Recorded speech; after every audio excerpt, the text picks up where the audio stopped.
آیات ہے طویل صورت ہے، ان میں بھی آپ جگہ جگہ 3 آیتوں کے یا بعض جگہوں پر 7 آیتوں کے گلدستے آپ کو ملتے ہیں کہ جو نہایت جامع۔ اسی طرح کا ایک مقام یہ ہے، اور ان 3 آیات پر میں نے ایک مرتبہ مفصل گفتگو کی تھی، پھر اسے کتابی شکل میں شائع کیا۔ امت مسلمہ کے لیے سہ نکاتی لایا ہے عمل، آج میں اسے 4 نکاتی بیان کروں گا۔ 3 نکات تو ان 3 آیات میں ہیں جو سورہ آل عمران کی میں نے آپ کو ابھی تلاوت کر کے سنائی ہے، اور چوتھا بلکہ پہلا نقطہ وہ سورہ نساء کی آیت کا ہے۔ دیکھیے سورہ آل عمران کی آیت شروع ہوتی ہے یا ایھا الذین آمنوا اتقوا اللہ حق تقاتہ، اہل ایمان اللہ کا تقوی اختیار کرو جتنا اور جیسا کہ اس کے تقوی کا حق ہے۔ اب یہ چونکہ خطاب ہو رہا تھا صحابہ کرام سے، اور ابھی یوں سمجھیے کہ مدنی دور کا آغاز تھا، اکثریت تو مسلمانوں کی وہ تھی کہ جو مکے میں پوری طرح آزمائشوں میں سے نکل کر آئے تھے، بھٹیوں میں سے گزر کر آئے تھے، کندن بن کر آئے تھے، ایمان اور یقین ان کے ریشے ریشے میں، ان کے رگوں پے میں سرایت کیے ہوئے تھے، لہذا وہاں تو خطاب ہوا یا ایھا الذین آمنوا، اے اہل ایمان اب یہ کرو، اللہ کا تقوی اختیار کرو، اللہ کی اطاعت اختیار کرو۔ آج چونکہ ہمارا معاملہ یہ ہے کہ بدقسمتی سے ہمارے پاس وہ دلی یقین والا ایمان نہیں ہے، ہمارا ایمان ایک موروثی عقیدہ ہے، ہمیں والدین سے مل گیا ہے وراثتاً، جیسے کوئی ہندوؤں کے گھر میں پیدا ہوا تو ہندو ہے، وہ انہی باتوں کو مانتا ہے، وہی دیویاں دیوتا جن کو اس کے والدین مانتے تھے۔ کوئی مسلمانوں کے گھر میں پیدا ہو گیا تو مسلمان ہے، اللہ رسول کا نام اسے بچپن ہی سے سکھا دیا جاتا ہے، لیکن اس سے زیادہ یقین قلبی والا ایمان اللہ ماشاءاللہ جسے بھی ہو وہ تو بہت ہی خوش قسمت ہے، بہت ہی خوش بخت انسان ہے جسے یقین قلبی والا ایمان حاصل ہو۔ اور یہ جان لیجئے کہ اصل ایمان نام ہے یقین قلبی کا۔ یقین پیدا کرے ناداں یقین سے ہاتھ آتی ہے، وہ درویشی کے جس کے سامنے جھکتی ہے فقوری۔ قرآن مجید میں سورہ حجرات میں بھی فرمایا گیا کہ قالت الاعراب آمنا قل لم تؤمنوا ولکن قولوا اسلمنا، یہ بدو لوگ اعلان کر رہے ہیں، دعویٰ کر رہے ہیں کہ ہم ایمان لے آئے، نبی آپ ان سے کہہ دیجئے تم ایمان ہرگز نہیں لائے ہو، یوں کہو کہ ہم مسلمان ہو گئے ہیں۔ وَلَمَّا يَدْخُلِ الْإِيمَانُ فِي قُلُوبِكُمْ، ابھی تک ایمان تمہارے دلوں میں داخل نہیں ہوا، یعنی جب اسلام کو غلبہ حاصل ہو گیا، نبی اکرم صلی اللہ علیہ وسلم اور آپ کے ساتھیوں کو، صحابہ کرام کو عرب میں طاقت کی حیثیت حاصل ہو گئی، تو اب لوگ جو ہے جوق در جوق، فوج در فوج ایمان میں داخل ہو رہے تھے۔ اذا جاء نصر اللہ والفتح ورأیت الناس يدخلون فی دین اللہ افواجا، لیکن یہ جو فوج در فوج آ رہے تھے، ان کے ایمان کی وہ کیفیت نہیں تھی کہ جو ابتدا میں ایمان لائے تھے۔ جو لوگ شروع میں ایمان لائے تھے وہ اپنے گھر بار چھوڑ کر، اپنے باپ کو، ماں کو، بھائیوں کو چھوڑ کر، رشتے کاٹ کر، پھر یہ کہ انہیں پتا تھا کہ جیسے ہی ہم کہیں گے اشہد ان لا الہ الا اللہ واشہد ان محمد رسول اللہ، میں مار پڑنی شروع ہو جائے گی، ہمارے اوپر سختیاں آئیں گی، ہم پر سخت قسم کی پرسیکیوشن ہوگی، تشدد ہوگا، لہذا اس وقت تو ایمان وہی لاتا تھا جس کے دل میں یقین پورا پہلے سے پیدا ہو گیا۔ لیکن بعد کے دور میں ظاہر بات ہے کہ اب جیسے طاقت حاصل ہو گئی تو طاقتور کے ساتھ تو سبھی مل جاتے ہیں، لہذا ایسے لوگ بھی آ گئے جن کے بارے میں میں نے ابھی آیت آپ کو سنائی، آیت نمبر 14 سورہ الحجرات کی، کہ تم اپنے آپ کو مسلمان تو کہہ سکتے ہو، مومن نہیں کہہ سکتے، اس لیے کہ مومن تو وہ ہوتا ہے جس کے دل میں ایمان کھپ گیا۔ اسی معنی میں کہہ رہا ہوں کہ ہم بھی اگر اپنا جائزہ لیں گے تو ہمیں محسوس ہوگا کہ ہمارے دلوں میں وہ یقین نہیں ہے۔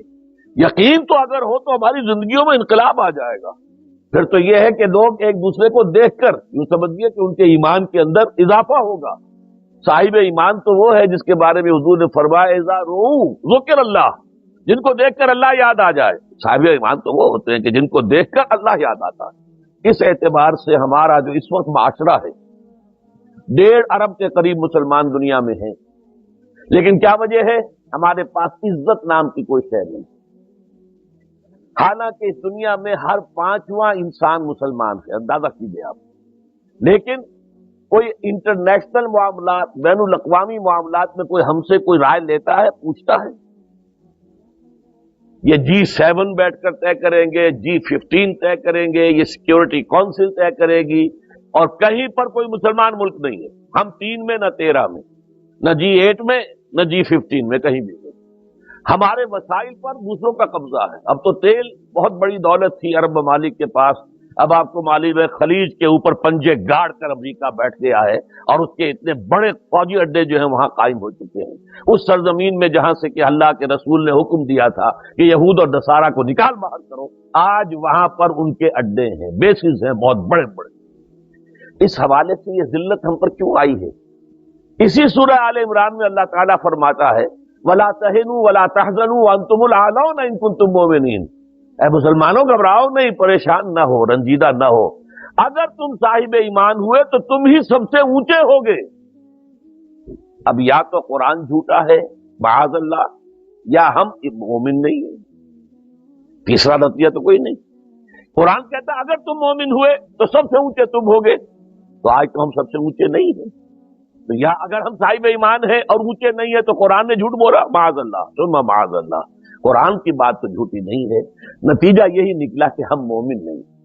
تو پہلا کام جو ہے سورہ آل عمران کے 3 آیات کا مخاطب بننے کے لیے پہلی شرط وہ ہے جو سورہ نساء میں بیان ہوئی، اور اس لیے کہ سورہ نساء پھر اس دور میں نازل ہوئی تھی جبکہ ابھی کچھ کچے پکے کافی مسلمانوں میں شامل ہو گئے تھے، سب کے سب کامل الایمان نہیں تھے، کچے لوگ بھی آ گئے تھے، نئے وارث جو تھے نو وارث آ گئے تھے، لہذا وہاں فرمایا گیا یا ایھا الذین آمنوا آمنوا باللہ ورسولہ والکتاب الذی نزل علی رسولہ والکتاب الذی انزل من قبل، اے ایمان کے دعوے دارو ایمان لاؤ جیسے کہ ایمان لانے کا حق ہے، یعنی یہ ایمان صرف اقرار باللسان نہ ہو، تصدیق بالقلب بنے، یہ صرف آپ کے ٹپ آف دی ٹنگ پر نہ ہو، یہ آپ کے دل میں کھب جائے، جیسے صحابہ کرام کے بارے میں اسی سورہ حجرات میں فرمایا وَلَٰكِنَّ اللَّهَ حَبَّبَ إِلَيْكُمُ الْإِيمَانَ وَزَيَّنَهُ فِي قُلُوبِكُمْ، صحابہ کرام کے تو دلوں میں اللہ نے کھبا دیا تھا ایمان کو۔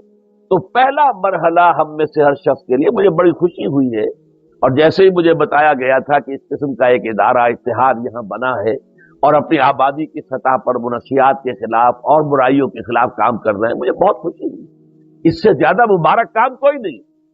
یہی وجہ ہے کہ اگرچہ ان ذمہ دار حضرات جو یہاں کے، ان میں سے تو کسی نے مجھ سے ملاقات بھی نہیں کی تھی، ہمارے ایک ساتھی جو ہے نوید انجینئر صاحب جو کبھی کبھی آپ کے یہاں درس دینے کے لیے آتے، انہوں نے کہا اور میں نے کہا فوراً ٹھیک ہے میں ضرور جاؤں گا، اس لیے کہ جہاں اتنا مبارک کام ہو رہا ہو وہاں جانا تو خود ایک سعادت ہے، اس میں شرکت جو ہے خود میرے لیے جو ہے موجب ثواب ہے، تو میں اسی لیے حاضر ہوا ہوں کہ یہ کام بہت بڑا ہے، بہت اونچا ہے۔ البتہ اس کام کے کچھ لوازم ہیں، کچھ شرائط ہیں، اس کی کچھ تدریج ہے جو ہمیں سنت سے ملتی ہے، قرآن سے ملتی ہے، حدیث سے ملتی ہے، تو میں اس کام کے ضمن میں اس کی وہ تدریجی مراحل اور اس کے لوازم اور اس کی شرائط بیان کرنا چاہتا ہوں۔ سب سے پہلی شرط اول، وہ فارسی کا شعر مجھے یاد آیا کہ در رہے منزل لیلا کے خطر ہاش بسے، شرط اول قدمی نس کے مجنوں باشی، پہلی شرط یہ کہ مجنوں بنو، تو یہاں کا پہلی شرط کیا ہے؟ پہلے صاحب ایمان بنو، ایمان تمہارے دلوں میں ہو، یا ایھا الذین آمنوا آمنوا باللہ ورسولہ، یعنی ایک ایمان تو تمہیں حاصل ہے اقرار باللسان، وہ تو تمہیں والدین سے مل گیا، عقیدہ تمہارا ہے، متوارث جو ہے تم عقیدے کو مانتے ہو، لیکن دلی یقین والا ایمان حاصل کرو۔ اصل میں اس کے بعد گاڑی چلتی ہے، اس کے بعد جو ہے نتائج نکلتے چلے جائیں گے، لیکن اگر وہاں ایمان کی کمزوری ہے تب اوپر سے کوششیں کریں گے، نتیجہ نہیں نکلے گا، آگے ہم بڑھ نہیں سکیں گے، ہمارے جو جد و جہد ہے وہ کامیابی سے ہمکنار نہیں ہوگی۔ اس جیسے ہی ہے جیسے ہم درخت لگانا چاہ رہے ہیں جس کی جڑ ہی نہیں ہے، آپ زمین کھود کر درخت جو اس کے اندر گاڑ دیں گے تو زمین تو نہیں پکڑے گی اس کو، وہ تو نیچے سے جڑ ہو اور پھر درخت جو ہے اس سے ابھرے، تو وہ ہوتا ہے کہ جس کے لیے یوں سمجھیے سرسبز درخت بنے گا۔ اس حوالے سے سب سے پہلا قدم کیا ہے؟ ہم اپنے گریبانوں میں جھانکیں، اپنے دلوں کو ٹٹولیں، وہ یقین والا ایمان ہے یا نہیں؟ اگر ہے تو اللہ کا شکر ادا کیجیے، تہنیت، مبارکباد، اور نہیں ہے تو پہلا کام یہ ہے کہ اے ایمان کے دعوے دارو ایمان لاؤ جیسے کہ ایمان کا حق ہے، یقین اللہ کی ذات پر، اس کی صفات کمال پر، یقین مرنے کے بعد اٹھنے پر، بعث بعد الموت اور حساب کتاب، یوم حشر اور جنت اور دوزخ کا یقین، فرشتوں کا یقین، وحی کا یقین، قرآن کا یقین، کتابوں کا یقین،